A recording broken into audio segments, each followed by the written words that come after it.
प्रत्येक जीव किसी न किसी प्रकार के एनवायरनमेंट में निवास करता है। जब हम इन जीवों के एनवायरनमेंट को देखते हैं तो ये एनवायरनमेंट या वातावरण जो होता है वो निरंतर परिवर्तनशील होता है। तो अभी इस वातावरण में कौन कौन से परिवर्तन हो रहे हैं, वो परिवर्तन उस जीव के लिए लाभदायक हैं या उस जीव के लिए हानिकारक है। तो इन परिवर्तनों का ज्ञान करवाने के लिए उस जीव में या उस कोशिका में जो भी अंग होते हैं उन अंगों को कहते हैं संवेदी अंग। तो किसी भी जीव के बाह्य वातावरण में होने वाले परिवर्तनों का ज्ञान करवाने वाले अंगों को संवेदी अंग कहते हैं। इन संवेदी अंगों को हम अध्ययन की सुविधा के लिए 3 भागों में विभक्त करते हैं। अब ये 3 भाग कौन कौन से हैं? पहला जो संवेदी अंग होते हैं वो पहले संवेदी अंग कहलाते हैं बाह्य संवेदी अंग। अब जब हम बाह्य संवेदी अंगों की बात करते हैं तो ध्यान से सुनिए, बाह्य संवेदी अंग। अब बाह्य संवेदी अंग क्या होते हैं कि ये जीव की सतह पर पाए जाते हैं और बाह्य वातावरण में होने वाले परिवर्तनों का ज्ञान करवाते हैं। तो वे अंग जो बाह्य वातावरण के परिवर्तनों का ज्ञान करवाते हैं उन अंगों को बाह्य संवेदी अंग कहते हैं। अब आप लोग सोच रहे होंगे कि सर ये बाह्य संवेदी अंग कौन कौन से होते हैं? ठीक है, तो ये बाह्य संवेदी अंगों में सबसे पहला बाह्य संवेदी अंग है त्वचा। त्वचा के बाद में दूसरा है नाक, फिर उसके अलावा है कान, ठीक है, फिर इसके अलावा है नेत्र और एक जीभ। इस प्रकार से ये 5 बाह्य संवेदी अंग होते हैं और इन्हीं बाह्य संवेदी अंगों को हम सम्मिलित रूप से ज्ञानेंद्रियां कहते हैं। बाह्य संवेदी अंगों को ज्ञानेंद्रियां कहते हैं। तो इस प्रकार से किसी भी जीव के बाहरी वातावरण में होने वाले परिवर्तनों का ज्ञान करवाने के लिए जो अंग संवेदी अंग है उन्हीं संवेदी अंगों को क्या कहा है? बाह्य संवेदी अंग। अब दूसरे जो संवेदी अंग होते हैं वो संवेदी अंग कहलाते हैं आंतरिक संवेदी अंग। अब आप लोग सोच रहे होंगे सर ये आंतरिक संवेदी अंग क्या होते हैं? सुनिए, जब हम आंतरिक संवेदी अंगों की बात करते हैं तो ये जीव के शरीर के अंदर उपस्थित होते हैं, ये शरीर में स्थित होते हैं। अब ये जो शरीर में स्थित आंतरिक संवेदी अंग है, ध्यान से सुनिएगा, ये कौन कौन से हैं? आप लोग इन सभी अंगों को तो ये जीव के बाह्य सतह पर है इसलिए आसानी से देख पाते हैं, लेकिन ये कहाँ पर स्थित होते हैं? जैसे आप लोगों ने श्वसन में पढ़ा होगा कि रसायन संवेदी केंद्र, रसायन संवेदी केंद्र जो कि पीएच रसायन संवेदी केंद्र जो कि किसके लिए? पीएच के लिए, H+ की कंसंट्रेशन के लिए, CO2 के लिए ग्राही होते हैं। और जैसे ही CO2 का और इनका स्तर बढ़ता है, इनका स्तर बढ़ते ही श्वसन की दर में ऑटोमेटिकली परिवर्तन हो जाता है। तो ऐसे संवेदी अंग कहलाते हैं आंतरिक संवेदी अंग जो कि जीव के शरीर में स्थित होते हैं। तीसरा संवेदी अंग जो होते हैं उनको हम कहते हैं स्वांतरग्राही। क्या कहते हैं? स्वांतरग्राही। अब ये स्वांतरग्राही क्या होते हैं? इनको कहते हैं प्रोपेरियो रिसेप्टर। क्या कहेंगे? प्रोपेरियो रिसेप्टर। अब ये प्रोपेरियो रिसेप्टर कौन से होते हैं? वे संवेदी अंग, ध्यान से सुनिए, वे संवेदी अंग जो खुद में होने वाले परिवर्तनों का ज्ञान करवाते हैं। ये जनरली लिगामेंट्स में या मसल्स में उपस्थित होते हैं, लिगामेंट्स में या मसल्स में उपस्थित होते हैं जो कि खुद में स्वयं के परिवर्तनों का ज्ञान करते हैं। तो यहाँ पर स्वयं के परिवर्तनों का ज्ञान करते हैं। यहाँ पर हमने देखा कि संवेदी अंग कितने प्रकार के होते हैं? परिवर्तनों का ज्ञान। अब ये संवेदी अंग कितने प्रकार के हो गए? 3 प्रकार के, बाह्य संवेदी अंग, आंतरिक संवेदी अंग, स्वांतरग्राही। ठीक है, अब यहाँ पर हम इस अध्याय में पढ़ने वाले हैं ये 5 ज्ञानेंद्रियां, ठीक है, जिसमें कौन कौन है? स्किन, नोज, ईयर, आई और टंग होती है। ठीक है, अब इन 5 में से सबसे पहला जो ग्राही है या सबसे पहली जो संवेदी अंग है वो सबसे पहला संवेदी अंग है हमारी त्वचा। ठीक है, अब ये जो त्वचा है इसी त्वचा को हम पूरी त्वचा को अध्यावरणी तंत्र कहते हैं। अब जब अध्यावरणी तंत्र की बात करते हैं तो यह है हमारे शरीर का सबसे विस्तृत फैला हुआ तंत्र होता है। अब इस त्वचा के द्वारा, ध्यान सुनिएगा, कौन कौन सी संवेदनाएं ज्ञात होती है? त्वचा के द्वारा हम ताप ज्ञात कर सकते हैं, हम दर्द को महसूस कर सकते हैं, हम स्पर्श को महसूस कर सकते हैं, इसके अलावा दाब को महसूस कर सकते हैं। तो ये सारे के सारे त्वचा में क्या पाए जाते हैं? ग्राही पाए जाते हैं। अब इन सभी संवेदनाओं को ग्रहण करने के लिए अलग अलग प्रकार के संवेदी तंतु होते हैं। जैसे पहला अगर यदि हम बात करें तो इस त्वचा में पहले होते हैं स्पर्शग्राही, इनको अंग्रेजी में कहते हैं टैक्टाइल रिसेप्टर। क्या कहने वाले हैं? Tactile receptor. अब ये टैक्टाइल रिसेप्टर क्या होते हैं सुनिए। यहाँ पर इनको एक्चुअल में ये बायोलॉजी की भाषा में कहलाते हैं मीसनर्स कणिकाएं। अब ये जो मीसनर्स कणिका या माइजनर जो कणिका है, ये माइजनर कणिका कहाँ पर होती है? ये संबद्ध होती है रोम पुटिका में, रोम के पास, सीधा याद रखो, रोम के पास संवेदी तंतुओं के सिरे होते हैं, यानी जो संवेदी तंत्रिकाएं होती है उन संवेदी तंत्रिका के सिरे होते हैं। और ये जो संवेदी तंत्रिका के सिरे हैं, यही संवेदी तंत्रिका के सिरे क्या काम करवाते हैं कि जैसे ही कोई हमारे स्किन पर टच करता है तो उन सूचनाओं को मस्तिष्क तक पहुंचाने का काम करवाते हैं। अब ये जो मीसनर्स कणिकाएं हैं, इन मीसनर्स कणिकाओं की संख्या या इनकी मात्रा अंगुली पर, इसके अलावा हथेली में, अंगुली, हथेली, इसके अलावा होंठ, ठीक है, इसके अलावा पैर का तलवा, ठीक, और सिस्न के अलावा निप्पल्स पर इनकी मात्रा अधिक होती है। अंगुली, हथेली, होंठ, तलवा और सिस्न और निप्पल्स पर इनकी मात्रा अधिक होते हैं। तो पहला ग्राही कौन सा हो गया त्वचा में भी? स्पर्श ग्राही, जो कि टच की सूचना को ले जाने का काम करता है। फिर उसके बाद में दूसरा ग्राही हम बात करें तो वो होता है दाब ग्राही। जैसे हम त्वचा पर कितना बल लगा रहे हैं जिससे दर्द उत्पन्न होने लगता है, तो वो क्या कहलाता है? दाब ग्राही। जब हम दाब ग्राही की बात करते हैं तो इनको कहते हैं पेसिनियन कणिकाएं। पेसिनियन कणिका, पेसिनियन कणिका किसका ज्ञान करवाती है? दाब का ज्ञान करवाती है। फिर उसके बाद में तीसरे जो ग्राही होते हैं, वो तीसरे ग्राही होते हैं तापमान के। किसके ग्राही होते हैं? तापमान। अब तापमान क्या है? ऊष्मा में अंतर को ही हम क्या कहते हैं? तापमान। अब तापमान में भी तापमान कम भी हो सकता है, तापमान अधिक भी हो सकता है। तो जब हम कम तापमान और अधिक तापमान की बात करते हैं तो तापमान कम होना तो क्या कहलाता है? ठंड। और इस ठंड के लिए जो ग्राही होते हैं वो ग्राही कहलाते हैं फ्रिजिडो रिसेप्टर। ठंड के लिए जो ग्राही होते हैं वो क्या कहलाएंगे? फ्रिजिडो रिसेप्टर। और इसी प्रकार से दूसरा होता है गर्म। तो गर्म के लिए जो ग्राही होते हैं वो कहलाते हैं कैलो रिसेप्टर। क्या कहलाएंगे? कैलो रिसेप्टर। तो इस प्रकार से आप लोग देख सकते हैं कि त्वचा एक पहला सेंसरी ऑर्गन कौन है? स्किन। उस स्किन में स्पर्श के लिए होते हैं, दाब के लिए होते हैं और तापमान के लिए ग्राही पाए जाते हैं। अब स्किन के बाद में दूसरा जो ग्राही अंग है वो दूसरा ग्राही हम पढ़ रहे हैं नासा, नाक, ठीक है। अब आप लोगों को मालूम होगा कि नासा किस काम में आती है, तो आपको मालूम है ये गंध का ज्ञान करवाती है। अब इस नासा गुहा में गंध का ज्ञान कैसे होता है वो आप लोगों को मैं बता रहा हूँ, ध्यान से सुनिएगा। जब इस नासा गुहा में गंध के ज्ञान की बात करते हैं तो आप लोगों को मैं बता रहा हूँ कि जब हम भी किसी वस्तु को या श्वास अंदर लेते हैं तो उस श्वास के साथ में जो वायु जा रही है उसी वायु के अंदर उपस्थित होते हैं गंध के कण। अब ये जो हमारी नासा गुहा है, इस नासा गुहा में एक संवेदी उपकला होती है। संवेदी उपकला का मतलब बाह्य उद्दीपनों को ग्रहण करने वाली। अब ये जो संवेदी उपकला है, इस संवेदी उपकला को कहते हैं स्नीडेरियन कला। क्या कहते हैं? स्नीडेरियन कला, जो कि इस नासा गुहा में उपस्थित एथमो टर्बाइनल बोन्स पर उपस्थित होती है। अब ये जो स्नीडेरियन कला है, इस स्नीडेरियन कला में 3 प्रकार की कोशिकाएं पाई जाती है।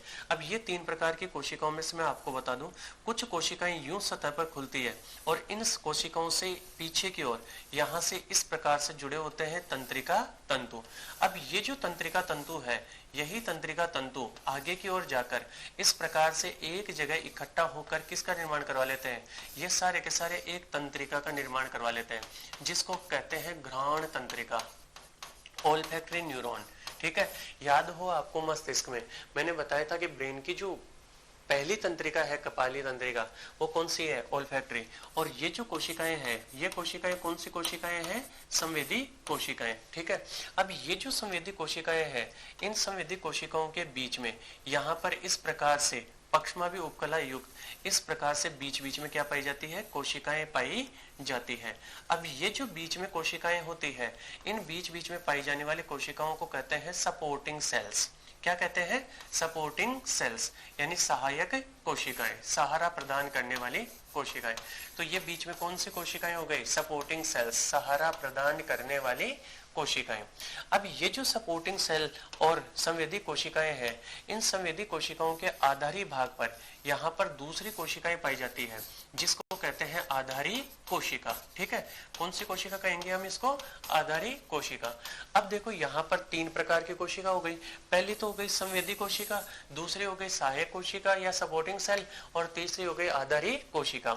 और इसी संवेदी कोशिका से कौन निकल रही है? घ्राण तंत्रिका। अब यहाँ से व्यक्ति जब भी श्वास लेगा तो उस श्वास के साथ में कौन आएगा? श्वास के साथ में आएंगे ये गंध के कण। ठीक है, ये गंध के कण जैसे ही यहाँ पर नासा गुहा में आएंगे तो इसी नासा गुहा में कुछ ग्रंथियां और होती है। यहाँ पर जो ग्रंथियां होती है उन ग्रंथियों को कहते हैं बोमेन ग्रंथि। क्या कहते हैं? बोमेन की ग्रंथि। अब ये जो बोमेन की ग्रंथि है, इस बोमेन की ग्रंथि से निकलता है श्लेष्मा पदार्थ। कैसा पदार्थ निकलता है? श्लेष्मा पदार्थ, यानी चिपचिपा पदार्थ निकलता है। वो चिपचिपा पदार्थ क्या करेगा? वो चिपचिपा पदार्थ गंध के कणों को घोलेगा, गंध के कणों को घोलेगा। और जैसे ही गंध के कण घुलेंगे तो इन कणों के घुलने से यहां से ये कण घुल घुल के कहां पर जाएंगे? संवेदी कोशिकाओं के पास। और जैसे ही संवेदी कोशिकाओं के पास में जाएंगे, संवेदी कोशिकाएं इन परिवर्तनों को कहां पर पहुंचाएगी? मस्तिष्क में, और हमारे को गंध का ज्ञान हो जाएगा। तो इस प्रकार से संवेदी उपकला या स्निडेरियन कला जो नासा उपकला में है, नासा गुहा में है, ये किस प्रकार के ग्राही होते हैं? ये ग्राही होते हैं रसायन ग्राही। अब आप लोग सोच रहे होंगे सर रसायन ग्राही कैसे? कि ये यहाँ से जो भी गंध के कण आ रहे हैं उन गंध के कणों को अपघटित कर देते हैं और उस रासायनिक परिवर्तन को मस्तिष्क तक पहुंचाते हैं। समझ में आ गई ये वाली बात? फिर उसके बाद में तीसरी जो कोशिका तीसरा जो ग्राही है, वो तीसरा ग्राही है नासा, हो ही गया। फिर उसके बाद में तीसरा ग्राही है जीभ। ठीक है, जीभ, टंग। वैसे तो आप लोग इस जीभ के जो मुख्य कार्य है वो सारे के सारे कार्य किस में पढ़ेंगे? पाचन तंत्र में। अब ये जो नासा गुहा है उसी प्रकार से इसमें जीभ में पाए जाते हैं स्वादांकुर। क्या पाए जाते हैं? स्वादांकुर। अब ये जो स्वादांकुर होते हैं, इन स्वादांकुरों से स्वाद का ज्ञान होता है, यानी हम जो भोजन ग्रहण कर रहे हैं वो भोजन कैसा है, भोजन कैसा नहीं है, उस भोजन के स्वाद का ज्ञान किसके द्वारा होता है? इन स्वादांकुरों के द्वारा ज्ञान होता है। अब ये स्वादांकुर की जब संरचना देखते हैं तो ये फ्लास्क की तरह संरचना होती है।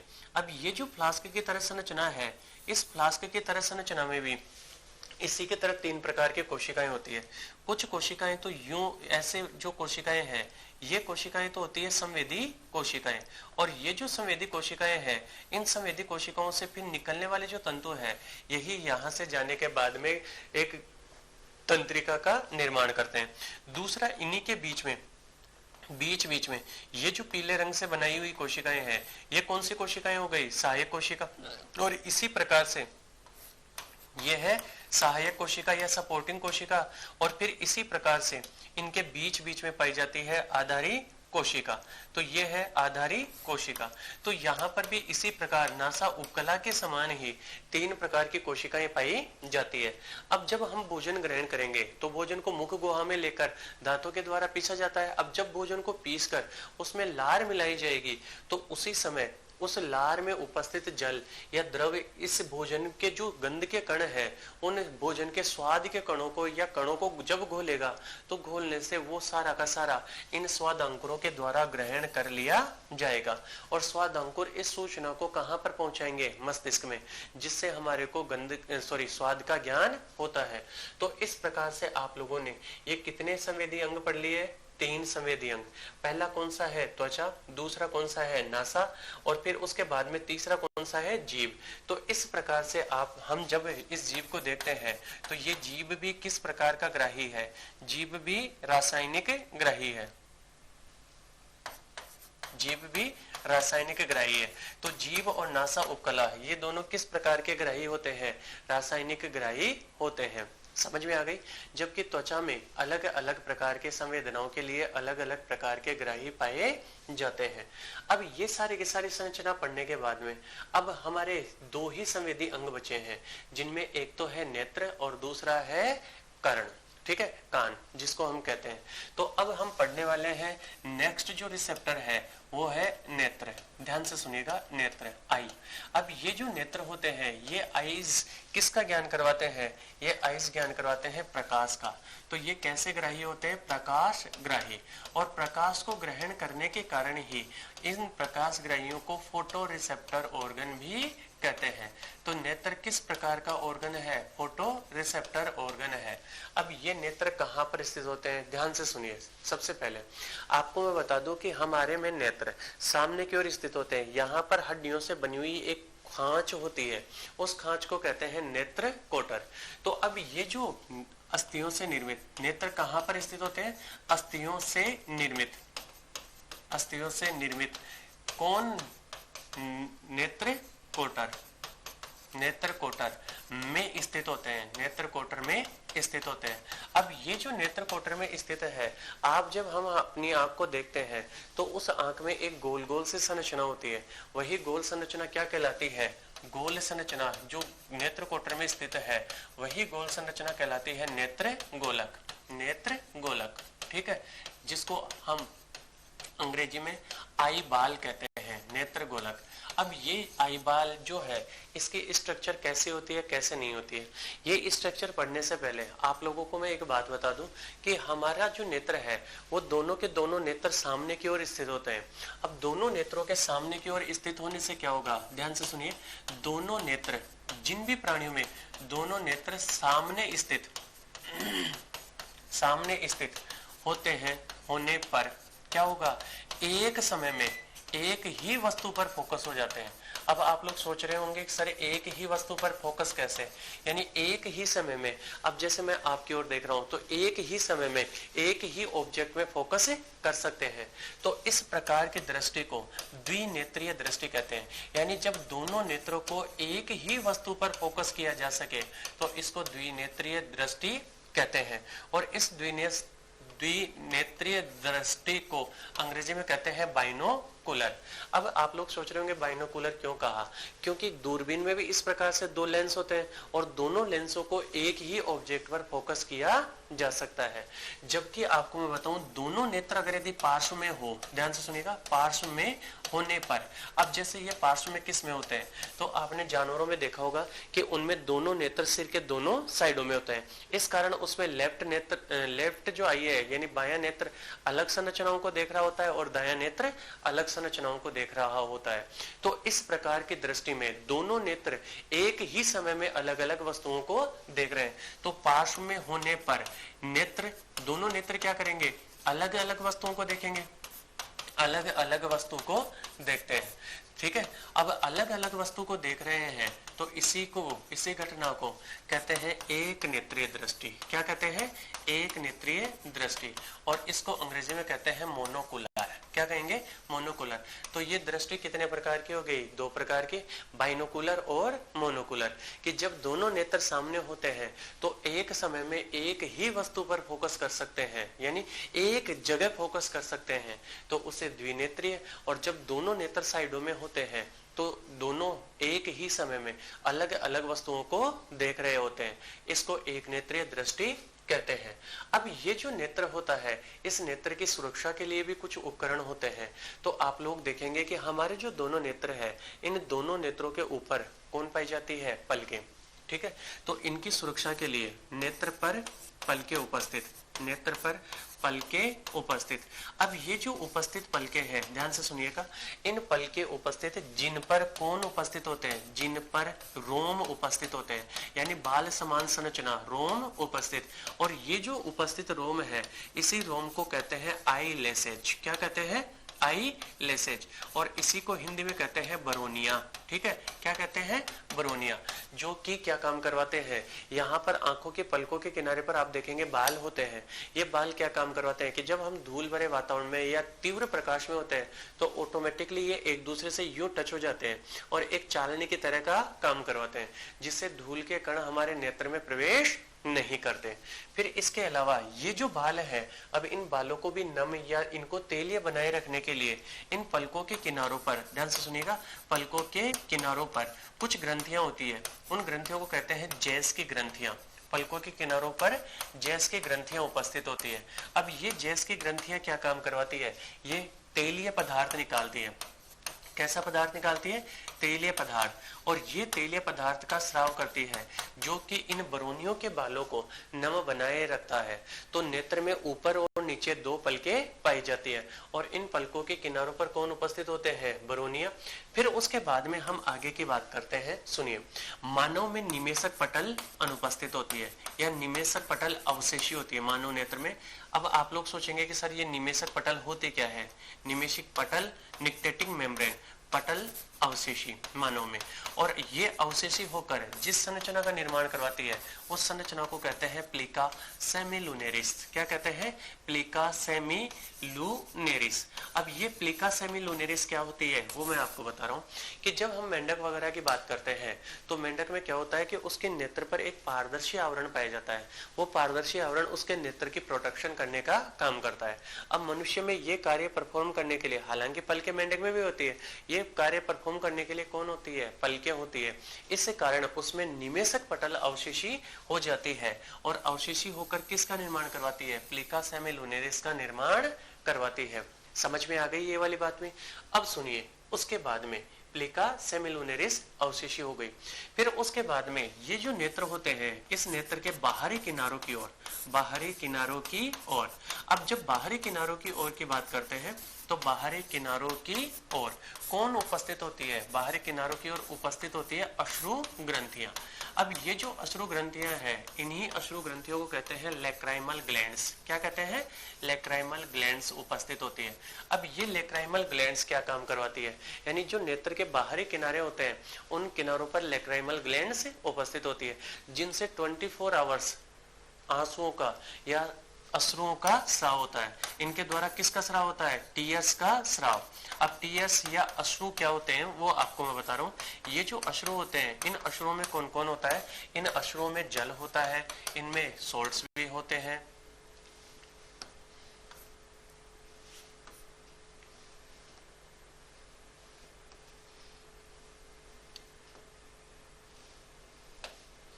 इनमें जल होता है, इसके अलावा सोल्ट यानी लवण होते हैं, और इसके अलावा एक होता है लाइसोजाइम। अब आप लोग सोच रहे होंगे सर ये लाइसोजाइम क्या काम करवाता है? तो ये लाइसोजाइम होता है जीवाणुनाशक। लाइसोजाइम कैसा होता है? जीवाणुनाशक। ठीक है।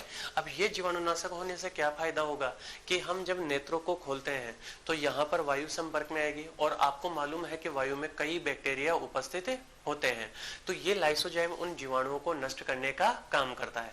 अब देखो कई बार क्या होता है, जब हम इमोशनल हो जाते हैं या हमारे को कोई डांट देता है या गुस्से के समय, उस समय इन अश्रु ग्रंथियों से अश्रुओं का स्राव बढ़ जाता है, या इनका स्राव जब बढ़ जाएगा तो यहाँ पर अधिक मात्रा में अश्रु हो जाएंगे, तो ये अंदर के किनारे की ओर आते हैं, और यहाँ पर एक होती है लैक्राइमल डक्ट, उस डक्ट के द्वारा ये नासा गुहा में प्रवेश कर जाते हैं। तो आप लोगों को अब तक नेत्र के बारे में कि नेत्र कहाँ पर स्थित होते हैं, उसके आसपास में कौन सी संरचनाएं होती है, ये बताइए। नेत्र के आंतरिक संरचना अब हम पढ़ने वाले हैं, तो एक बार फिर से इन सभी संरचनाओं का रिवाइज करते हैं। सुनिए, नेत्र अगर यदि सामने की ओर है तो एक समय में एक ही वस्तु पर फोकस कर सकते हैं, तो इस दृष्टि को बाइनोकुलर, दोनों साइडों में है तो एक ही समय में अलग अलग वस्तुओं को देख सकते हैं, तो इसको मोनोकुलर।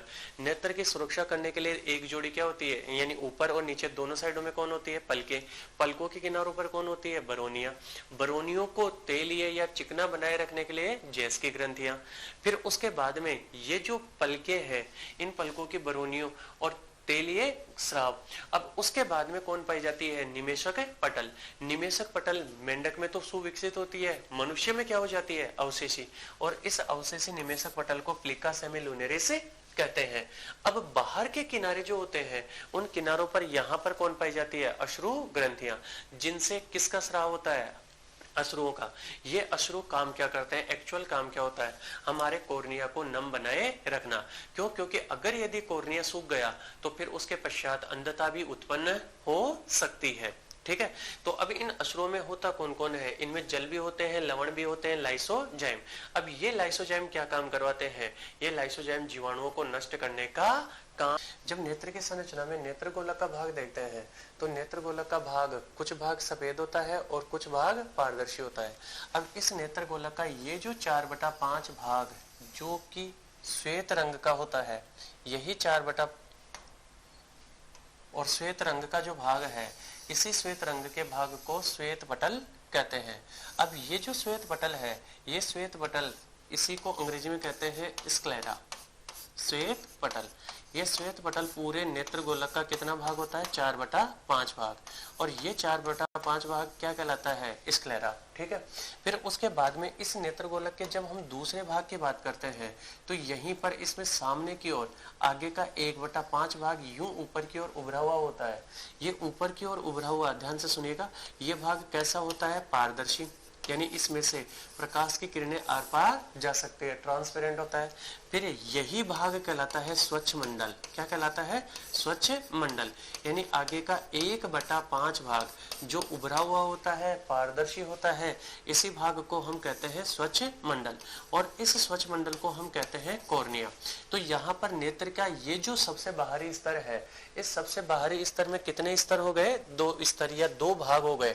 इसमें जो सफेद भाग है 4/5 भाग, वो सफेद भाग तो क्या कहलाता है? श्वेत पटल। और आगे का 1/5 भाग जो पारदर्शी है वो क्या कहलाता है? स्वच्छ मंडल। अब ये जो दोनों भाग हैं, यही दोनों भाग मिलकर पूरे आवरण का निर्माण करवाते हैं। इस पूरे आवरण को कहते हैं दृढ़ पटल। ध्यान से सुनिए, तो नेत्र गोलक में सबसे बाहर का पहला स्तर कौन सा हो गया? दृढ़ पटल, जो कि एक मजबूत संयोजी ऊतक से निर्मित होता है। अब आप लोगों को मैं बताऊं कि ये जो कॉर्निया भाग है, इस कॉर्निया भाग में रक्त वाहिनियां अनुपस्थित होती है। रक्त वाहिनियां अनुपस्थित। अब रक्त वाहिनियां अनुपस्थित होती है तो यहाँ पर इस भाग में रक्त नहीं आएगा।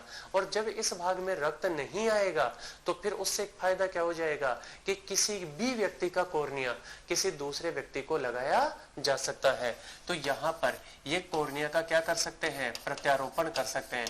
और आप लोगों से ये भी 1 नंबर का या 2 नंबर का या फिर कंपटीशन एग्जाम में ऐसा प्रश्न पूछा जाए कि कॉर्निया प्रत्यारोपण सामान्यतः है सफल होता है, तो उस कॉर्निया प्रत्यारोपण के सफलतम होने का कारण क्या है?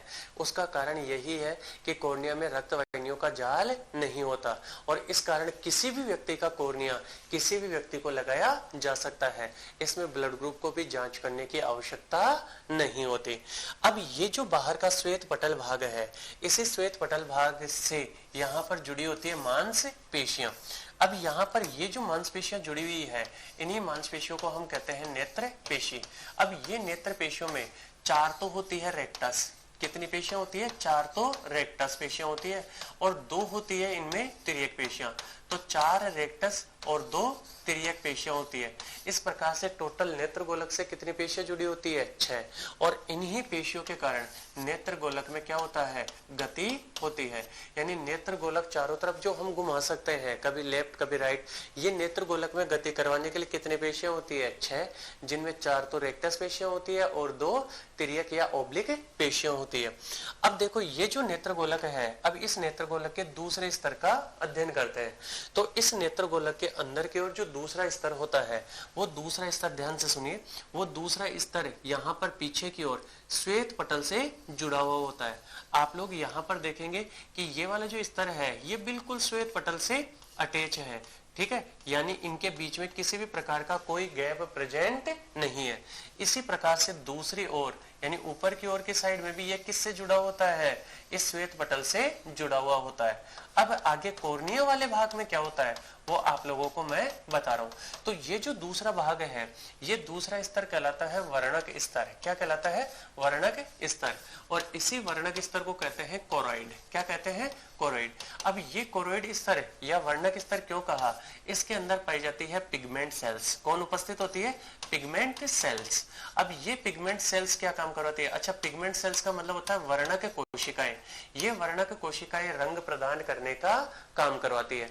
और हमारे जिन नेत्र है, उस नेत्र के अंदर प्रकाश का जब आंतरिक परावर्तन होता है तो उस आंतरिक परावर्तन को रोकने का काम करवाती है।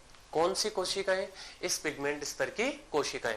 अब ये पिगमेंट स्तर आगे की ओर आने के बाद में इस कॉर्निया के नीचे अलग हो जाता है। कॉर्निया के नीचे अलग हो जाता है और अलग होकर कहां की ओर चला जाता है? ऊपर की ओर चला जाता है।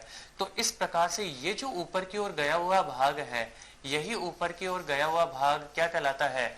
आइरिस या परितारिका कहलाता है। तो हम ऐसा कह सकते हैं कि ये जो नेत्र गोलक का इस कॉर्निया के ऊपर से जो भाग अलग हुआ है वर्णक स्तर का, यही भाग क्या कहलाता है? आइरिस या परितारिका कहलाता है। अब जो वर्णक कोशिकाएं इस वर्णक स्तर में है वही कोशिकाएं किस में होगी? आइरिस में। तो इसी कारण जो हम नेत्र में रंग देखते हैं, नेत्र को रंग प्रदान करने का कार्य वो नीला है, भूरा है कि काला है, ये नेत्र को रंग प्रदान करने का कारक कौन होती है? ये आइरिस की कोशिकाएं होती है। अब आप लोग सोच रहे होंगे कि सर नेत्र को रंग प्रदान करने का कैसे? तो सुनिए, जब हम नेत्र के अनुप्रस्थ काट देखते हैं यानी सामने से फ्रंट व्यू जब देखते हैं तो उसमें सामने की ओर आप लोग देखेंगे कि इस प्रकार से एक सफेद भाग होता है। ये जो सफेद दिखने वाला भाग है ये तो कौन है? श्वेत पटल। फिर श्वेत पटल के अंदर की ओर जब हम चलते हैं तो अंदर की ओर हमारे को काला है, नीला है या फिर इस प्रकार से एक घेरा दिखाई देता है। अब ये जो काले नीले भूरे रंग का जो घेरा है, इसी घेरे को, ये घेरा किसका है? आइरिस का। ध्यान से सुनिएगा, किसका है? आइरिस का। अब ये जो आइरिस है, इसी आइरिस में अंदर की ओर इस प्रकार से एक छिद्र पाया जाता है। आप जब भी किसी नेत्र की संरचना को देखेंगे तो उसमें गौर से आपको ये छिद्र दिखाई देगा। अब ये जो छिद्र है, इसी छिद्र को कहते हैं प्यूपिल। क्या कहते हैं? प्यूपिल। या इसी छिद्र को कहते हैं तारा, प्यूपिल या तारा। तो नेत्र में ध्यान से सुनिएगा, श्वेत पटल, उसमें एक इस प्रकार से गोल घेरा दिखाई देगा, वो कौन है? आइरिस। और फिर उस आइरिस के बीचों बीच में आपको एक पारदर्शी सा छिद्र दिखाई देगा, वो छिद्र कौन है? प्यूपिल या तारा। अब देखो ध्यान से सुनिएगा, यहाँ पर होता क्या है? यहाँ पर होता यह है कि इस आइरिस और इस तारे के बीच में इस प्रकार से पेशियां पाई जाती हैं। अब ये जो पेशियां हैं, ये पेशियां कहलाती है अरीय पेशियां। क्या कहलाती है? अरीय पेशी, अरीय पेशी। और ये जो अरीय पेशियां हैं इसी को अंग्रेजी में कहते हैं रेडियल मसल्स, अरीय पेशी। और फिर उसके बाद में दूसरी जो पेशियां होती है वो यूं इसकी गोलाई में पाई जाती है, इसकी गोलाई में पाई जाती है। अब ये जो गोलाई की पेशियां हैं, ये पेशियां कहलाती है वर्तुल पेशी। तो अब यहाँ पर कितने प्रकार की पेशियां हो गई? 2 प्रकार की। एक तो आइरिस की पाई जाने वाली अरीय पेशियां और दूसरी कौन सी हो गई? वर्तुल पेशियां। दिख रहा है? अरीय और वर्तुल पेशियां। अब देखो, आप लोगों ने देखा होगा कि जब हम दिन के समय सूर्य की ओर देखते हैं तो ऑटोमेटिकली हमारी आंखें ऐसे छोटी हो जाती है। फिर उसके बाद में जब हम अंधकार में किसी चीज को ढूंढ रहे होते हैं तो उस समय यूं आंखों को ज्यादा खोलकर देखते हैं। तो उसका कारण क्या है? उसका कारण है प्रकाश की मात्रा, कि अंधकार में कम प्रकाश है। अब ज्यादा मात्रा में जब प्रकाश जाएगा तो वस्तु स्पष्ट दिखाई देगी, तो इस कारण हम आंखों को ज्यादा खोलते हैं। और तीव्र प्रकाश में अगर यदि ज्यादा प्रकाश हमारी आंख में चला गया तो हमारा नेत्र का कॉर्निया या नेत्र का अंदर वाला भाग भी नष्ट हो सकता है। तो इस प्रकार से इस प्रकाश की मात्रा का क्या किया जाता है? समायोजन। अब ये समायोजन कैसे किया जाता है? वर्तुल पेशी। देखो ध्यान से सुनिएगा, वर्तुल पेशी ये क्या होता है? तीव्र प्रकाश में, जैसे ही प्रकाश तीव्र होगा तो तीव्र प्रकाश में क्या हो जाएगी? संकुचित हो जाएगी। ध्यान से सुनिए, तीव्र प्रकाश में संकुचित हो गई। अब संकुचित हो गई तो जैसे मान लो थोड़ी सी देर के लिए ये तो है वर्तुल पेशियां। अब इनमें जैसे ही संकुचन हुआ तो संकुचन होने से छिद्र का आकार क्या हो जाएगा? छोटा। तो अब इस संकुचन से क्या हो जाएगा? तारा छोटा। यानी ये जो तारा है, ये प्यूपिल या तारा है, ये छोटा। तो अब नेत्र में प्रकाश प्रवेश करने वाले प्रकाश की मात्रा कम हो जाएगी, तो नेत्र में कम प्रकाश प्रवेश करेगा। ठीक है। अब हम बात करते हैं अंधकार की। अंधकार में क्या होता है? अंधकार में ध्यान से सुनिएगा, यानी मंद प्रकाश, यानी जब प्रकाश कम है तो अब ज्यादा प्रकाश की आवश्यकता है। तो उस कंडीशन में क्या होता है? उस कंडीशन में ये अरीय पेशियां क्या होती है? संकुचित होती है। यानी तीव्र प्रकाश में अरीय पेशियां क्या होगी? संकुचित। अब ये पेशियां संकुचित होने से क्या होगा? ये पकड़ के इन वर्तुल पेशियों को यूं बाहर की ओर खींचेगी। जैसे ये मान लो ये तो है तारा, अब इसके चारों तरफ अरीय पेशियां लगी हुई है, ये यूं पकड़ कर खींचेगी तो ये क्या हो जाएगा? फैल जाएगा। तो अब तारा आकार में क्या हो जाएगा? बड़ा हो जाएगा। और जब तारा आकार में बड़ा हो जाएगा तो प्रकाश के प्रवेश करने वाले प्रकाश की मात्रा अधिक हो जाएगी।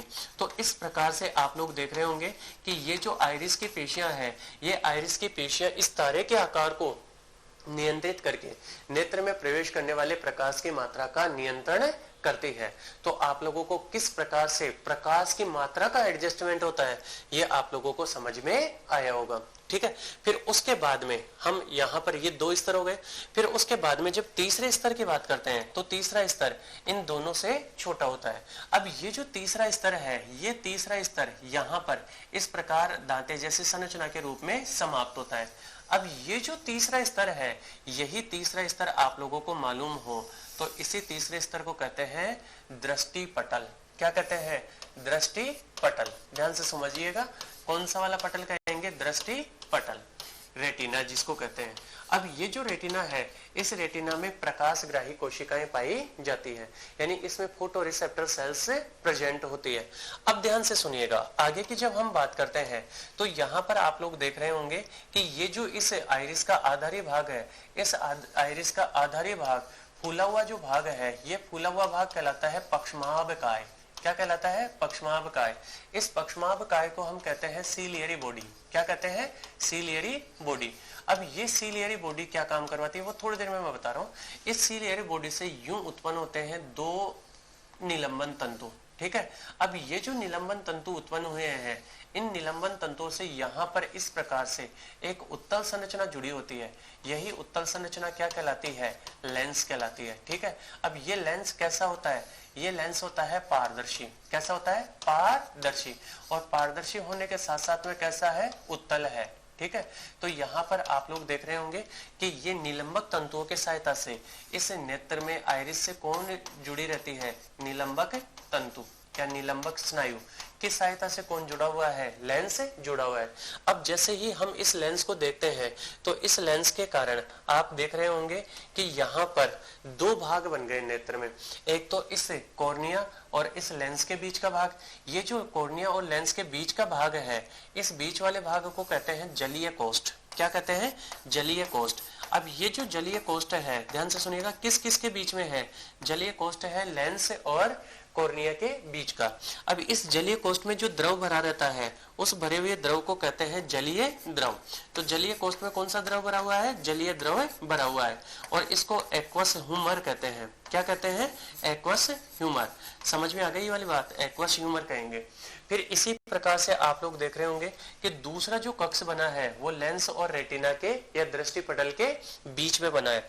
तो इस लेंस और रेटिना के बीच में जो कक्ष बना है उसको कहते हैं काचाभ कोष्ठ। क्या कहते हैं? काचाभ कोष्ठ। अब ये जो काचाभ कोष्ठ है, इस काचाभ कोष्ठ में जो भरा हुआ द्रव होता है, उस द्रव को हम कहते हैं काचाभ द्रव। तो इस लेंस की प्रेजेंस के कारण नेत्र कितने कक्षों में विभक्त हो गया? 2 कक्षों में, जिसमें आगे वाला कक्ष किसके बीच में होता है? लेंस और इस कॉर्निया के बीच में होता है, और इस कक्ष को हम जलीय कक्ष कहते हैं तथा इसमें भरे हुए द्रव को जलीय द्रव कहते हैं। इसी प्रकार से इस लेंस और पीछे रेटिना के बीच में जो कक्ष बना है उसको काचाभ कक्ष, और उसमें भरे हुए द्रव को काचाभ द्रव कहते हैं। अब यहाँ के बाद में आपको मैं बताऊं कि ये जो लेंस की अक्ष है, इस लेंस के अक्ष पर यहाँ का जो भाग होता है, ये रेटिना का भाग। ध्यान से सुनिएगा, लेंस की अक्ष पर, लेंस की अक्ष पर, लेंस की अक्ष पर जो रेटिना का भाग होता है वो पूरा भाग कहलाता है एरिया सेंट्रलिस। ध्यान से सुनिएगा, पूरा भाग क्या कहलाता है? Area centralis. यानी यहाँ का ये जो पूरा एरिया है, ये पूरा एरिया कौन है? Area centralis. अब इसके बीचों बीच में एक जो भाग होता है, ये बीचों बीच वाला भाग कहलाता है मैकुला लुटिया। क्या कहलाता है? मैकुला लुटिया। इसका रंग हल्का सा पीला होता है, इसी कारण इस बिंदु को कहते हैं पीत बिंदु। क्या कहते हैं? पीत बिंदु। और इसी पीत बिंदु को अंग्रेजी में कहते हैं मैकुला लुटिया। समझ में आ गई वाली बात? मैकुला लुटिया। यानी एरिया सेंट्रलिस के बीचों बीच में जो बिंदु होता है उस बिंदु को क्या कहते हैं? मैकुला लुटिया। अब ये जो पीत बिंदु है, इस पीत बिंदु में कुछ कोशिकाएं पाई जाती है। ध्यान से कुछ भाग होता है, उस भाग को कहते हैं फोविया सेंट्रलिस। क्या कहते हैं? Fovea centralis. और आप लोग कई जगह इसको केवल फोविया भी पढ़ने वाले हैं। अब ये जो फोविया सेंट्रलिस भाग है, इस फोविया सेंट्रलिस भाग में केवल और केवल कौन सी कोशिकाएं होती है? केवल शंकु कोशिकाएं उपस्थित होती है। यानी केवल और केवल शंकु कोशिकाएं उपस्थित, यानी इसमें शलाका कोशिकाएं उपस्थित नहीं होती। इस कारण, और ये कोशिकाएं अत्यधिक संघनित होती है, इसी कारण यहाँ पर सघन दृष्टि या तीव्र दृष्टि पाई जाती है। सघन दृष्टि या तीव्र दृष्टि। तो आप लोगों से पूछा जाए सबसे तीक्ष्ण दृष्टि या सबसे एक्यूट विजन जिसको हम कहते हैं, यानी सबसे बढ़िया वाली दृष्टि, वो कौन से बिंदु पर होती है? फोविया पर। क्यों? क्योंकि इस भाग में शंकु कोशिकाएं अत्यधिक संघनित होती है। अब आप लोग सोच रहे होंगे कि सर ये शंकु कोशिकाएं क्या होती है, तो आपको मैं बता देता हूं, ध्यान से सुनिएगा। ये जो मैकुला ल्यूटिया वाला भाग है, इस मैकुला ल्यूटिया वाले भाग में 2 प्रकार की कोशिकाएं पाई जाती है। कितने प्रकार की कोशिकाएं होती है? 2 प्रकार की कोशिकाएं। कुछ कोशिकाएं कहलाती है सलाखा कोशिका, जिनको अंग्रेजी में कहते हैं रोड सेल्स, सलाखा कोशिका। और दूसरी जो कोशिकाएं हैं वो कहलाती है कोन सेल। क्या कहलाएगी? Cone cells. और इनको कहते हैं शंकु कोशिका। तो यहाँ पर कितनी प्रकार की कोशिकाएं होती है? 2 प्रकार की। और इनमें एक तो है सलाखा कोशिका, दूसरी है शंकु कोशिका। अब ये जो सलाखा कोशिकाएं हैं ये रात्रि में देखने के काम में आती है। कब काम में आती है? रात्रि में देखने के काम में आती है। यानी इनका काम कब होता है? रात में देखने का। सही है। हालांकि दिन में भी यही देखती है, लेकिन रंगों का अंतर नहीं करवाती। इसी कारण इस प्रकार की दृष्टि को कहते हैं स्कोटोप्टिक। क्या कहते हैं? स्कोटोप्टिक। तो जिन प्राणियों को केवल और केवल रात में दिखाई देता है, दिन में बिल्कुल दिखाई नहीं देता, उनमें केवल और केवल कौन सी कोशिकाएं पाई जाती है? ये सलाखा कोशिकाएं पाई जाती है, जैसे उल्लू में। फिर ये जो शंकु कोशिकाएं हैं, इस शंकु कोशिकाओं से रंगों का ज्ञान होता है। रंगों का ज्ञान। अब रंगों का ज्ञान हम केवल और केवल कब कर सकते हैं? दिन में। तो अब दिन के समय ये जो दृष्टि होती है इसको कहते हैं प्रकाशानुकूली। क्या कहेंगे? दिन के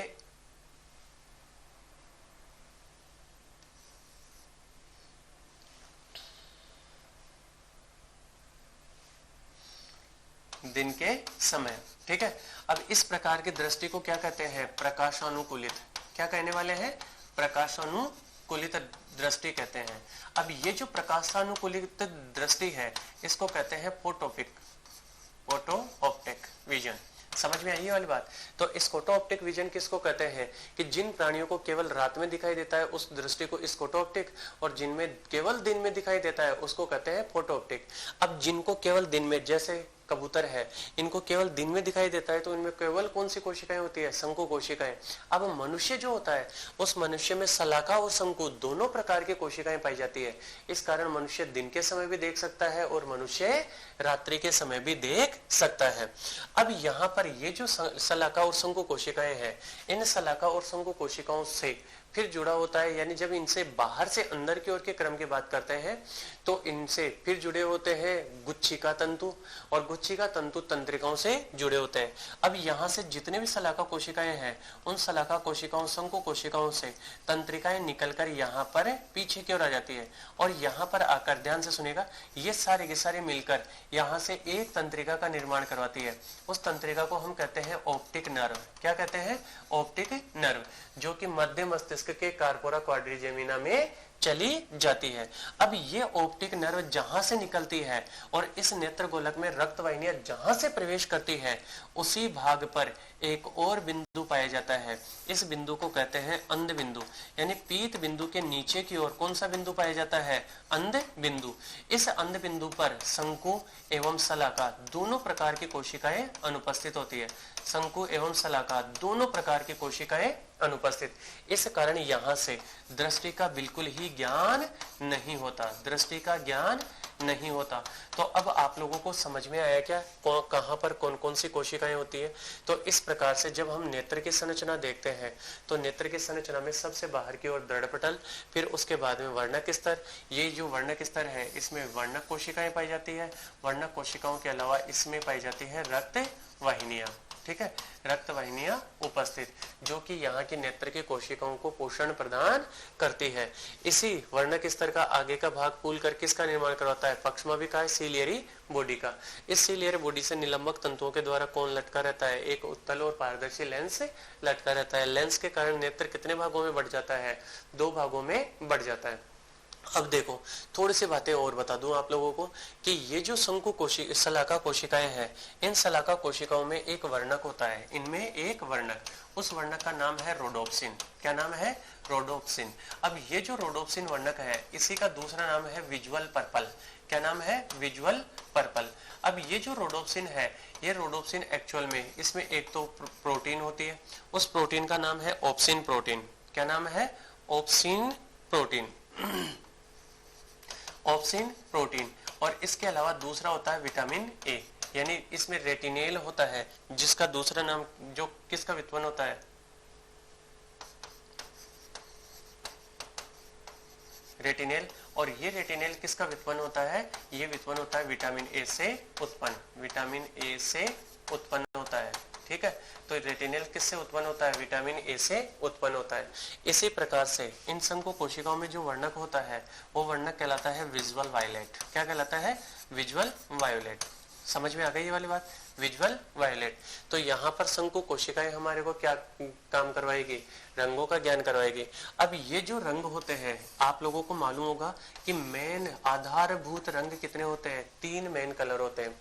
इसमें एक तो होता है लाल, फिर लाल के अलावा दूसरा होता है हरा, और तीसरा होता है नीला। ठीक है, ये 3 मेन कलर होते हैं। बाकी जितने भी रंग है वो सारे के सारे रंग इन्हीं तीनों रंगों के मिश्रण से बने हैं। तो इस लाल रंग का जो ज्ञान करवाते हैं उन संघों का नाम है इरिथ्रोलेबे। लाल रंग का ज्ञान करवाने वाले संघ कौन से हैं? इरिथ्रोलेबे। हरे रंग का ज्ञान करवाने वाले संघों का नाम है क्लोरोलेबे। ठीक है, और इसी प्रकार से नीले रंग के अगर यदि ज्ञान की बात करें तो उसके लिए जो शंकु पाए जाते हैं उनको कहते हैं साइनोलेबे। तो ये शंकु कोशिकाएं भी कितने प्रकार की हो गई? 3 प्रकार की, इरिथ्रोलेबे, क्लोरोलेबे और साइनोलेबे। तो इस प्रकार से नेत्र की संरचना पूर्ण होती है। अब ये जो नेत्र है, इस नेत्र के द्वारा देखने की क्रियाविधि किस प्रकार से संपन्न होती है? समझ में आ गई ये वाली बात? तो इस नेत्र के देखने की क्रियाविधि को मैं आप लोगों को यहीं पर समझाता हूं। ध्यान से सुनिएगा। सबसे पहले आप लोगों को मैं नेत्र के देखने की क्रियाविधि बता रहा हूँ। सपोज दैट यहाँ पर ये एक हम नेत्र का फिर से ऐसे रफ डायग्राम बना लेते हैं। ये है नेत्र। अब यहाँ पर ये है पीत बिंदु। अब पीत बिंदु पर ही कौन सी कोशिकाएं हैं? संवेदी कोशिकाएं। चाहे वो शंकु कोशिकाएं मान लो, चाहे शलाका कोशिकाएं मान लो। तो जब तक प्रकाश पीत बिंदु पर नहीं गिरेगा तब तक हमारे को वस्तु दिखाई नहीं देगी। अब यहाँ पर ये वस्तु है, ठीक है, ये वस्तु है, ऑब्जेक्ट है। अब ध्यान से सुनते जाइएगा, ये कौन है? ऑब्जेक्ट। अब इस ऑब्जेक्ट से कौन निकल कर जाएगा? प्रकाश। ठीक है, तो यहाँ पर हो क्या रहा है वो मैं यहाँ पर लिख रहा हूँ। वस्तु, वस्तु से कौन निकल कर गया? प्रकाश।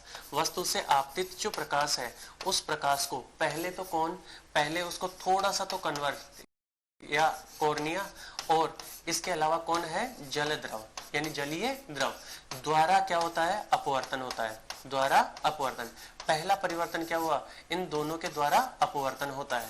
अब आप लोग अपवर्तन को तो जानते ही होंगे। प्रकाश का गुण होता है कि जब प्रकाश एक माध्यम से, या चाहे वो सघन से विरल हो चाहे विरल से सघन हो, एक माध्यम से दूसरे माध्यम में प्रवेश करता है तो उसकी किरणें अपने मूल पथ से विचलित हो जाती है, और इसी गुण को हम क्या कहते हैं? अपवर्तन।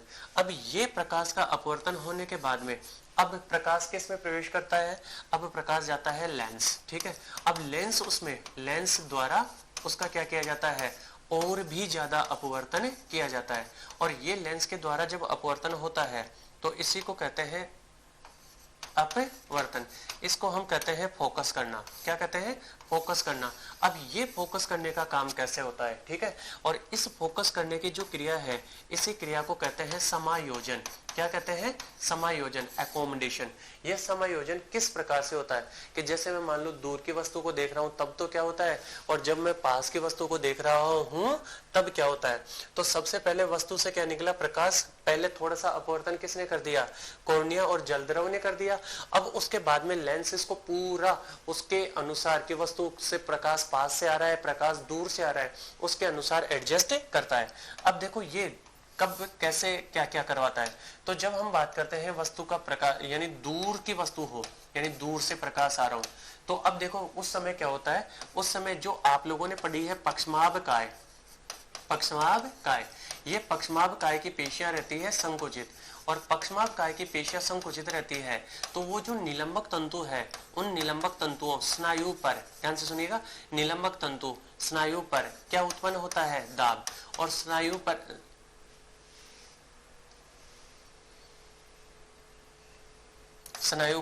क्या उत्पन्न होता है? तनाव। और तनाव उत्पन्न होने से लेंस पर क्या होगा, खिंचाव, और लेंस पर खिंचाव होने से लेंस क्या हो जाएगा, पतला, और दूर की वस्तु स्पष्ट दिखाई दे जाएगी। तो पहला परिवर्तन क्या हुआ कि जब प्रकाश दूर से आ रहा है तो यहाँ पर जो पक्षमाभ काय था, उस पक्षमाभ काय से ये जो जुड़े हुए निलंबक तंतु है, इन निलंबक तंतुओं में क्या हुआ, खिंचाव, और इन निलंबक तंतुओं में जैसे ही खिंचाव हुआ तो उससे लेंस क्या हो जाता है, पतला हो जाता है, और लेंस पतला होने से दूर की वस्तु स्पष्ट दिखाई देती है। दूसरा, जब वस्तु कहां से हो, जब वस्तु प्रकाश पास से आ रहा हो या पास की वस्तु को देखना हो, तब ये जो पक्षमाभ काय की पेशियां हैं, ये पेशियां क्या हो जाएगी, शिथिल, और इन पेशियों के शिथिल होने से क्या हो जाएगा, स्नायु क्या हो जाएगा, स्नायु भी शिथिल हो जाएगा, और स्नायु शिथिल होने से क्या हो जाएगा, स्नायु शिथिल, और शिथिल होने से लेंस क्या हो जाएगा, मोटा, और लेंस मोटा होने से प्रकाश को और भी ज्यादा क्या कर पाएगा, अपवर्तित कर पाएगा।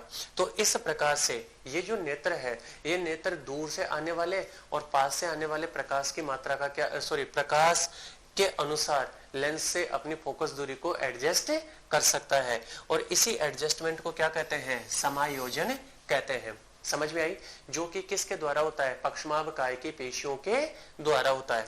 अब ये अपवर्तन होने के बाद में अब यहां से ये किस में जाएगा, ये जाएगा काचाभ द्रव।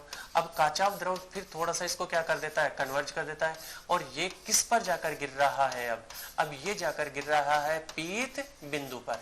किस पर जाकर गिरेगा, पीत बिंदु पर। समझ में आ गई ये वाली बात? अब पीत बिंदु पर जैसे ही जाएगा तो पीत बिंदु में कौन सी कोशिकाएं बताई हैं अभी आपको, इसमें दो प्रकार की कोशिकाएं हैं, एक तो शलाका कोशिका और शंकु कोशिका। तो अब जैसे ही ये पीत बिंदु पर गया तो शंकु कोशिकाएं जो होती है, उन शंकु कोशिकाओं से रंगों का ज्ञान हो जाएगा, शंकु से रंगों का ज्ञान हो जाएगा। पहली बात तो ये हो गई, यानी शंकु तो ये बता देगी कि जो वस्तु से, जिस वस्तु से प्रकाश आ रहा है वो प्रकाश किस रंग का है, वो वस्तु किस रंग की है। फिर उसके बाद में दूसरा परिवर्तन क्या होता है कि इस पीत बिंदु पर कौन सी कोशिका थी, अभी हमने पढ़ा है शलाका कोशिका। ये जो शलाका कोशिका है, रोड सेल है, इस रोड सेल में अभी कौन सा वर्णक बताया था, रोडोप्सिन। तो अब इस रोडोप्सिन पर ध्यान से सुनिएगा, इस रोडोप्सिन पर जैसे ही प्रकाश गिरता है, रोडोप्सिन पर जैसे ही प्रकाश गिरता है तो उस प्रकाश के गिरते ही ये टूट जाता है अपने घटकों में। और ये घटक कौन कौन से होते हैं, एक तो होता है रेटिनेल, अभी बताया रेटिनेल, और दूसरा घटक कौन सा होता है, ऑप्सिन प्रोटीन। अब यहाँ पर जैसे ही ये टूटेंगे तो इसके टूटने से क्या उत्पन्न होगा, इसके ये जो टूटने की प्रोसेस हो रही है, इस टूटने की क्रिया के द्वारा उत्पन्न होता है विभवांतर। क्या उत्पन्न हो जाएगा, विभवांतर। और इस विभवांतर को कहां तक पहुंचाया जाएगा, मस्तिष्क तक।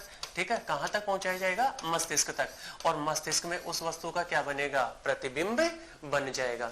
तो आप लोगों को समझ में आया क्या कि जैसे ही वस्तु से प्रकाश आता है तो कोर्निया और जलद्रव उसका थोड़ा सा क्या करवाता है, अपवर्तन, फिर लेंस और ज्यादा अपवर्तन करवाता है और उसको अपने हिसाब से पीत बिंदु पर फोकस करता है। अब काचाभ द्रव के माध्यम से जैसे ही पीत बिंदु पर जाएगी तो इस पीत बिंदु पर या रेटिना पर भी उस वस्तु का क्या बनेगा, प्रतिबिंब बनेगा। तो यहाँ पर मैं ये जो बातें लिख रहा हूँ, ये वस्तु का प्रतिबिंब कहाँ पर है, रेटिना पर। तो रेटिना पर जो प्रतिबिंब बनता है वो प्रतिबिंब कैसा बनता है, उल्टा। ठीक है, और आकार में वस्तु से कैसा होता है, वस्तु से छोटा होता है। ठीक है, अब उसके बाद में ये यहाँ से शलाका कोशिकाओं से रोडोप्सिन टूटा, रोडोप्सिन प्रकाश की उपस्थिति में टूटकर रेटिनेल और ऑप्सिन में बनाया, और उससे विभवांतर उत्पन्न हुआ, विभवांतर से मस्तिष्क में जाएगा। अब मस्तिष्क में जो प्रतिबिंब बनता है वो मस्तिष्क में प्रतिबिंब कैसा बनता है, सीधा। कैसा बनता है, सीधा, और उसका आकार वस्तु के बराबर आकार होता है। तो यहाँ पर आप लोगों को ये तीनों बातें समझ में आ गई होंगी कि ये किस प्रकार से कार्यक्रम होता है। ठीक है, अब देखो यहाँ पर आप लोगों को मैं एक बीमारी यहीं पर बता देता हूँ। अब ये जो रेटिनेल है, अभी मैंने आप लोगों को कहा किससे बनता है, विटामिन ए से निर्मित होता है। ठीक है, अब अगर यदि मान लो, ध्यान से सुनना, बाई चांस अगर यदि मान लो इस किसी भी व्यक्ति में, अच्छा उससे पहले मैं आप लोगों को ये तो प्रकाश की उपस्थिति में क्या हो गया वो बता दिया।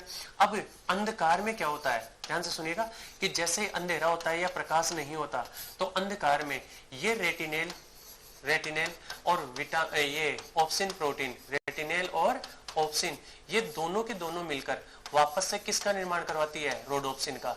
अब जैसे ही रोडोप्सिन बनेगा तो उससे फिर से विभवांतर उत्पन्न होगा और अंधकार में दिखाई देने लग जाएगा। तो इस प्रकार अंधकार में तो रोडोप्सिन का संश्लेषण होता है और प्रकाश में रोडोप्सिन का विघटन होता है। अब देखो ध्यान से सुनिएगा कि ये जो रोडोप्सिन का ये रेटिनेल है, ये रेटिनेल किससे बना हुआ है, विटामिन ए से, ठीक है। अब विटामिन ए से निर्मित है। अब मान लो भोजन में विटामिन ए की मात्रा कम हो जाए, विटामिन ए की मात्रा कम हो जाए, अगर यदि विटामिन ए की मात्रा कम हो गई तो अब क्या हो जाएगा, बताओ रे, रेटिनेल बनेगा क्या, नहीं। तो अब उस कंडीशन में रेटिनेल नहीं होगा, और रेटिनेल नहीं होगा तो रोडोप्सिन का वापस से संश्लेषण होगा क्या, नहीं, रोडोप्सिन भी नहीं बनेगा, और रोडोप्सिन नहीं बनेगा तो रात में दिखाई नहीं देगा, रात्रि में दिखाई भी नहीं देगा। समझ में आ गई ये वाली बात, रात्रि में दिखाई नहीं देगा। और जब रात में दिखाई नहीं देता है तो इस बीमारी को कहते हैं रतौंधी। क्या कहते हैं, रतौंधी। और इसी रतौंधी को अंग्रेजी में कहते हैं नाइट ब्लाइंडनेस। तो उम्मीद करता हूं आप लोगों को ये सारी की सारी संरचना, नेत्र की संरचना, ये देखने की क्रियाविधि, यहां तक का कार्यक्रम समझ में आया होगा बेटा, कि यहाँ पर रोडोप्सिन टूटा, रोडोप्सिन टूटने से उसमें जो परिवर्तन हुआ, उस परिवर्तन से हमारे को दिखाई देता है। अब इस रोडोप्सिन का वापस संश्लेषण किसके कारण होता है, रेटिनेल और ऑप्सिन प्रोटीन से। अब अगर यदि इस रेटिनेल का संश्लेषण करने वाला विटामिन ए नहीं होगा तो रात में दिखाई नहीं देगा, और जब रात में दिखाई नहीं देगा तो उसी बीमारी को क्या कहते हैं, रतौंधी या नाइट ब्लाइंडनेस कहते हैं। तो विटामिन ए की कमी से होने वाला रोग कौन सा हो गया, एक तो नाइट ब्लाइंडनेस। तो ये देखने की क्रियाविधि आप लोगों को समझ में आ गई होगी। ये नेत्र का समायोजन किस प्रकार से होता है ये भी समझ में आ गया होगा। अब जैसे ही ये पीत बिंदु पर प्रकाश पहुंचेगा हमारे को वस्तु दिखाई देने लग जाएगी। ये है नेत्र के देखने की क्रियाविधि, ठीक है। अब देखो ये जो नेत्र होते हैं, इन नेत्रों में क्या हमेशा देखने की क्रियाविधि एक समान होती है? आप लोगों को मालूम होगा कि कई बार नेत्र में बीमारियां उत्पन्न हो जाती है, दोष उत्पन्न हो जाते हैं। तो अब हम पढ़ने वाले हैं नेत्र दोष। क्या पढ़ने वाले हैं हम, नेत्र दोष, यानी नेत्र में कौन कौन सी बीमारियां, कौन कौन सी विकृतियां उत्पन्न होती है। तो अब हम पढ़ रहे हैं नेत्र दोष। पहला जो नेत्र दोष है, वो पहला नेत्र दोष आप लोग अच्छे से नाम जानते होंगे, दूर दृष्टि दोष। अब ये दूर दृष्टि दोष क्या होता है?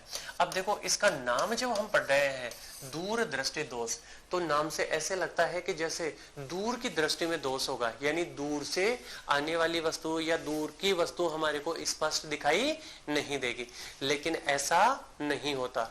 यहाँ पर होता क्या है, दूर की जो वस्तु है वो दूर की वस्तु स्पष्ट होती है, दूर की वस्तु स्पष्ट, दूर की वस्तु स्पष्ट, और जो पास की वस्तु होती है वो पास की वस्तु होती है अस्पष्ट। अब आप लोग सोच रहे होंगे कि सर ऐसा कैसे हुआ? तो इसका कारण क्या है? इसका कारण यह है कि जो प्रतिबिंब बनता है, जो प्रतिबिंब बनता है वो प्रतिबिंब रेटिना से दूर बनता है, रेटिना से दूर, और रेटिना से दूर बनने के कारण ही इसको कहते हैं दूर दृष्टि दोष। अब रेटिना से दूर कैसे? जैसे मान लो ये है नेत्र, ठीक है, ये नेत्र का कौन सा वाला भाग है, पीत बिंदु, और ये यहां से कौन जुड़ा हुआ है, लेंस, ठीक है। अब वस्तु यहां पर है, अब वस्तु यहां पर है तो इस वस्तु से ये कौन आ रहा है, प्रकाश। अब ये प्रकाश जहां पर मर्ज होता है वहीं वस्तु का क्या बनता है, प्रतिबिंब। तो अब ये प्रतिबिंब रेटिना से कहां की ओर बन रहा है, पीछे की ओर। इस कारण व्यक्ति को यह वस्तु धुंधली दिखाई देगी, ठीक है। इसी कारण इसको कहते हैं दूर दृष्टि दोष। अब आप लोग सोचे कि सर इसके लिए उपचार कैसे करें? तो उपचार के लिए एक यहां पर पहले क्या लगा दिया जाता है, उत्तल लेंस लगा दिया जाता है। अब उत्तल लेंस क्या काम करवाएगा, ये उत्तल लेंस थोड़ा सा इसको क्या करेगा, इकट्ठा करेगा, फिर थोड़ा सा ये हमारा ओरिजिनल वाला लेंस इकट्ठा करेगा, और वस्तु का प्रतिबिंब किस पर बन जाएगा, इस रेटिना के पीत बिंदु पर बन जाएगा। तो इस दूर दृष्टि दोष के उपचार के लिए कौन सा लेंस काम में लेते हैं, उत्तल लेंस। अब देखो इसी से रिलेटेड दूसरा जो दोष है वो मैं यहीं पर बता देता हूं आप लोगों को, यह है निकट दृष्टि दोष। अब आप लोग सोच रहे होंगे सर ये निकट दृष्टि दोष क्या होता है? सुनिए, जब हम बात करते हैं निकट दृष्टि दोष की, तो अब ये भी अपने नाम का जस्ट क्या होता है, उल्टा। इसमें निकट की जो वस्तु होती है, निकट की वस्तु, निकट वस्तु ये क्या होती है, स्पष्ट होती है, यानी हमारे को अच्छे से दिखाई देगी। और दूर की वस्तु कैसी होती है, अस्पष्ट होती है, दूर की अस्पष्ट। अब दूर के अस्पष्ट होने से क्या होगा, प्रतिबिंब कहां पर बन जाता है, प्रतिबिंब बनता है रेटिना से पहले। अब आप लोग सोच रहे होंगे कि सर रेटिना से पहले कैसे, तो ध्यान से देखिए, यहाँ पर ये मान लो नेत्र है, ये नेत्र का कौन सा भाग है, पीत बिंदु। यहाँ पर ये कौन जुड़े हुए हैं, लेंस। अभी उसके बाद में क्या होता है, यहाँ पर ये जो वस्तु है, इस वस्तु से प्रकाश जब जाएगा,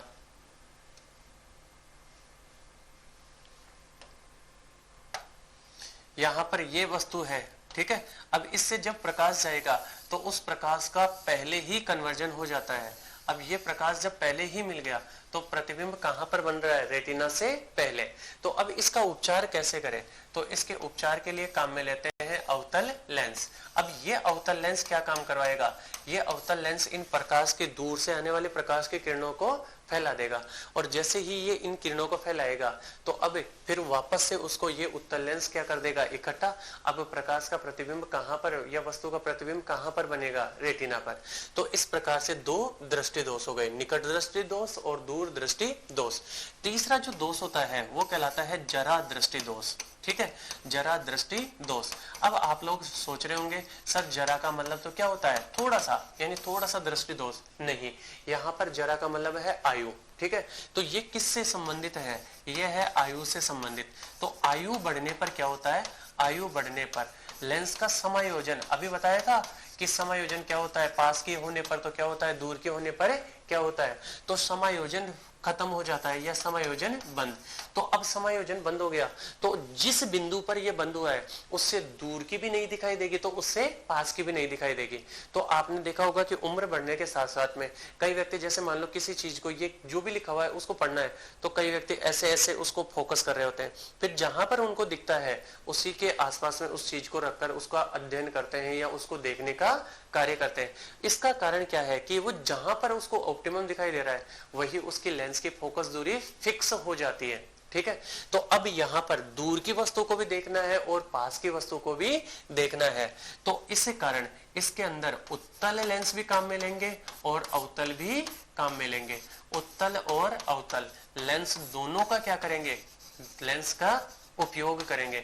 अब जब इन दोनों लेंसों का उपयोग होगा तो इसी कारण इसको कहते हैं द्विनेत्रीय लेंस। क्या कहेंगे, द्विनेत्रीय lens, bifocal lens, bifocal lens. समझ में आ गई ये वाली बात, यानी ये पास की भी दिखाएगा और दूर की भी दिखाएगा, ठीक है। फिर उसके बाद में, तीसरे के बाद में चौथा जो दोष है वो दोष कहलाता है दृष्टि वैषम्य, ठीक है। क्या कहलाता है, दृष्टि वैषम्य। अब ये जो दृष्टि वैषम्य है इसमें क्या होता है, इसमें हो जाता है कॉर्निया उबर खबर या कॉर्निया अनियमित हो जाता है।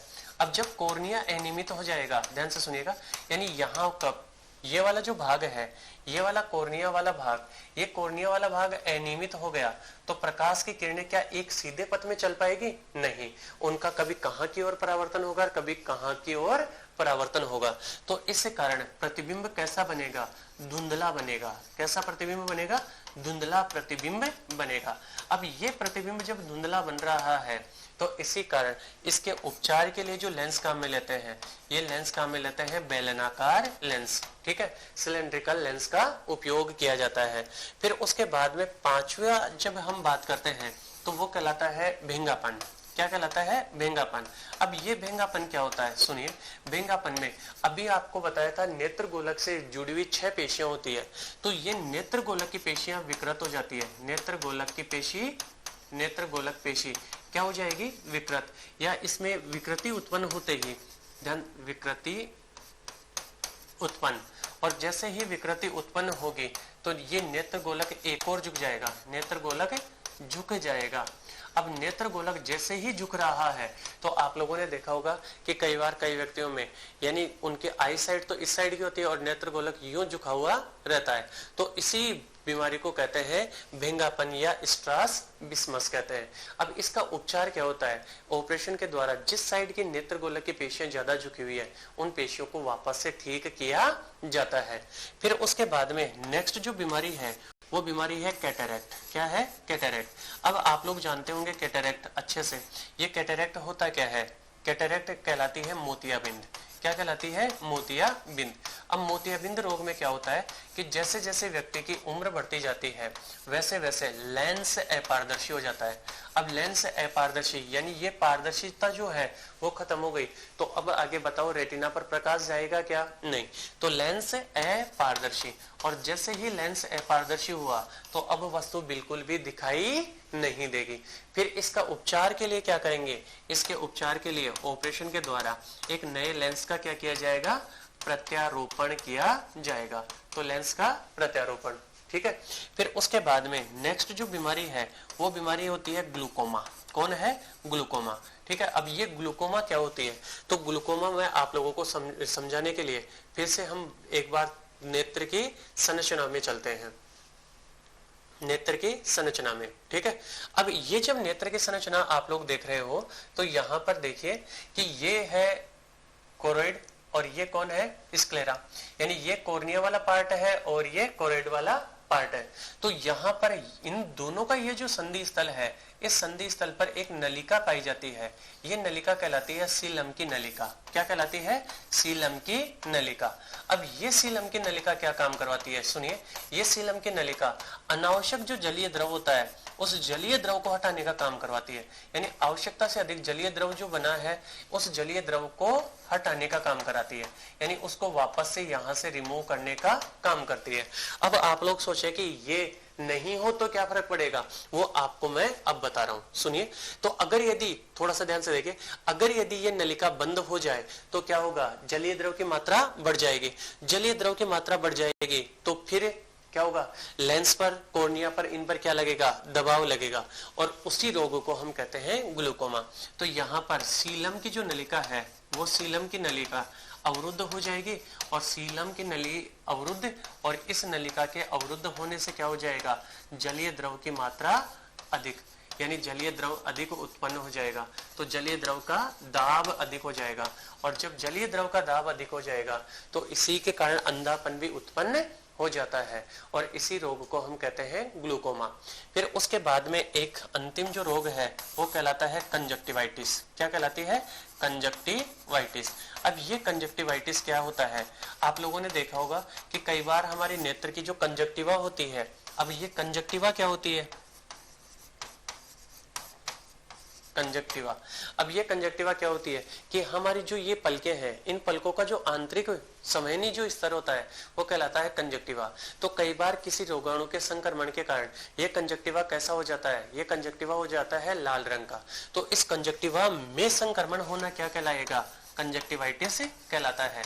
अब ये जो कंजक्टिवाइटिस होता है, इस कंजक्टिवाइटिस में के ही लंबे समय तक बने रहने पर ट्रेकोमा हो जाता है, जिसमें व्यक्ति की आंखें सामान्यतः कैसी दिखाई देती है? लाल दिखाई देती है। समझ में आ गई ये वाली बात? इसके अलावा अभी आप लोगों को बताया कौन सा वाला रोग, अभी आपको बता ही दिया था, अरे रतौंधी। और अंतिम अब जो रोग की हम बात करते हैं तो ये रोग है वर्णांधता। कौन सा रोग है? वर्णांधता। अब आप लोग सोच रहे होंगे कि सर ये वर्णांधता क्या होता है, तो आपको मैं बता दूं ये एक्स से अलग आनुवांशिक रोग है। अब आनुवांशिक रोग क्या होते हैं? आनुवांशिक रोग वो रोग होते हैं जो एक पीढ़ी से दूसरी पीढ़ी में स्थानांतरित होते हैं, यानी माता पिता से संतान में जाते हैं। इसके रोग में होता क्या है? इसमें शंकु कोशिकाएं खराब होती है। शंकु सेल्स में, कौन सेल्स में क्या उत्पन्न हो जाती है? विकृति उत्पन्न हो जाती है। अब जैसे ही इनमें विकृति उत्पन्न होगी तो व्यक्ति को रंगों का ज्ञान नहीं होगा, रंगों का ज्ञान नहीं होगा।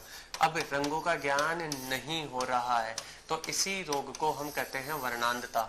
वर्ण का मतलब क्या होता है? रंग। अंधता का मतलब दिखाई नहीं देना। समझ में आई ये वाली बात?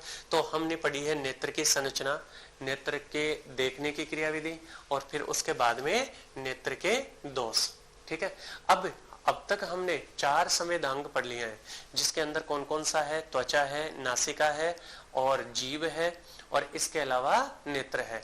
अब हम आगे पढ़ने वाले हैं कर्ण की संरचना, जो कि सुनने और संतुलन बनाने का कार्य करता है।